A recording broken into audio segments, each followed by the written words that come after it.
아니 넌 지금 나밖에 물건 팔 데가 없지, 가격 내려, 이렇게 할 수 있는 가능성이 생기는 겁니다.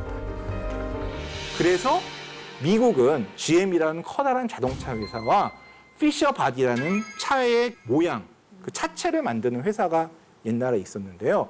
둘 사이에 문제가 발생했는데 재밌는 거는 협박을 한 게 GM이 아니라 이 차체 생산 회사였어요.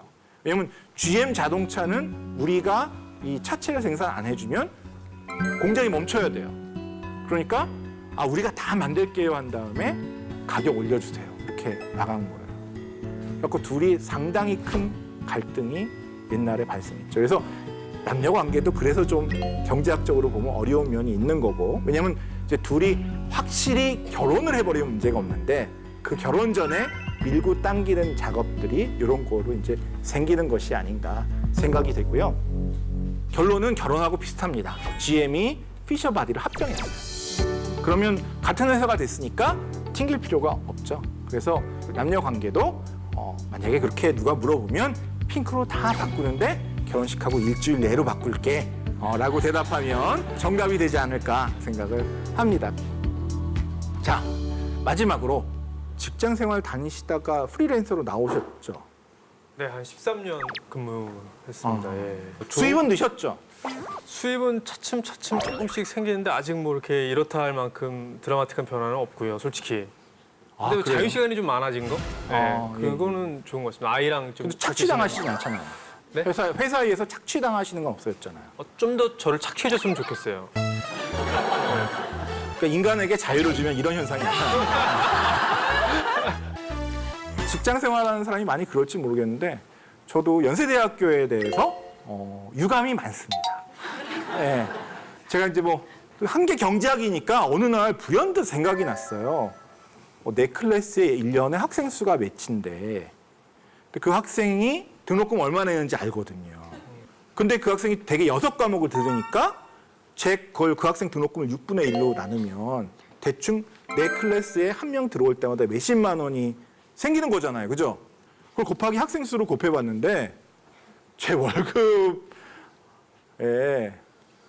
서너 배의 돈을 제가 벌고 있더군요.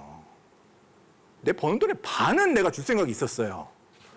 근데 이건 뭐 진짜 나는 뭐 내가 번 돈의 진짜 한 20, 30% 받고 있구나 라는 생각이 들어서 야, 이게 노예 생활 아니면 뭔가 막 이런 생각도 들고, 직장 다니시는 분은 많이 동감하시죠. 그래서 묵혀갖고 막 프리랜서로 나오시고. 묵한 건 아니에요. 그래요?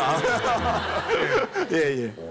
그리고 또 다른 에피소드가 있어요. 한번 옆에 학교, 저희 학교 아니면 옆에 학교 교수님이 계신데 학원으로 가신 거예요. 근데 교수 봉급에 대여섯 배를 버시더라고요. 물론 제 와이프에겐 얘기 안 했습니다만. 네, 그래서 누가 그러더라고요. 그럼 학교 그만둬. 근데 왜 안 그만둘까요? 여러분들도 다 직장 생활하시면 화나는데 왜 직장에 계속 계세요? 독립해서 내가 번 돈은 100% 내 거면 좋잖아요. 안정적 리스크가 안정적이다.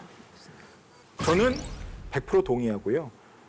제가 밖에 나가서 학원 강사를 하면 어떤 때는 많이 벌겠죠. 몇 억을 벌겠죠. 그런데 몇 년 지나서 인기가 없어지면 쭉 한 분도 못 벌 수도 있어요. 이 급락이 있는데 평균은 높겠지만 어디로 갈지 모르는 불안정성이 있죠. 그래서 저는 제가 버는 돈의 3분의 1을 연세대학교 주지만 그걸 뭐라고 생각한다? 보험료라고 생각한다. 즉 여러분의 직장은 어떻게 보면은 여러분이 보험을 드는 거예요. 비싼 보험료를 내고 일을 하고 있는 거예요.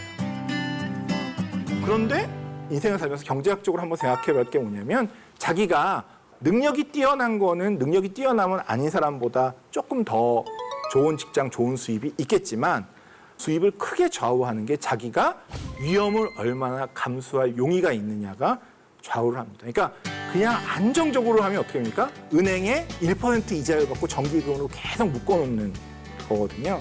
그러면 여유 있게 될 수는 영원히 없는 거죠. 그렇다고 100% 주식 투자를 하는 것도 말이 안 되지만 100% 현금, 100% 주식 투자?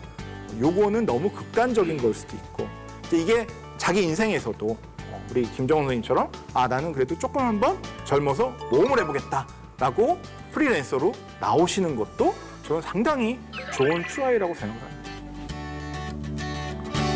우리가 인생을 살면서 가장 큰 리스크가 뭡니까? 위험이.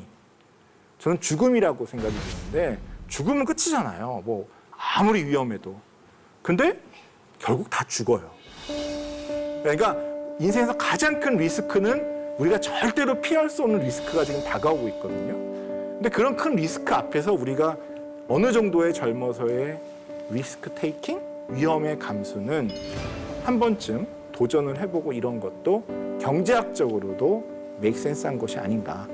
그래서 오늘 집에 가셔서 내가 얼마나 오래 살 건가 한번 체크해 보시고 나는 어느 정도까지 리스크를 한번 접을 용의가 있는가 또 한번 생각해 보시고 하시면 그것만으로도 경제학적인 어떤 사고를 하는데 큰 좋은 스타트가 되지 않을까 생각합니다.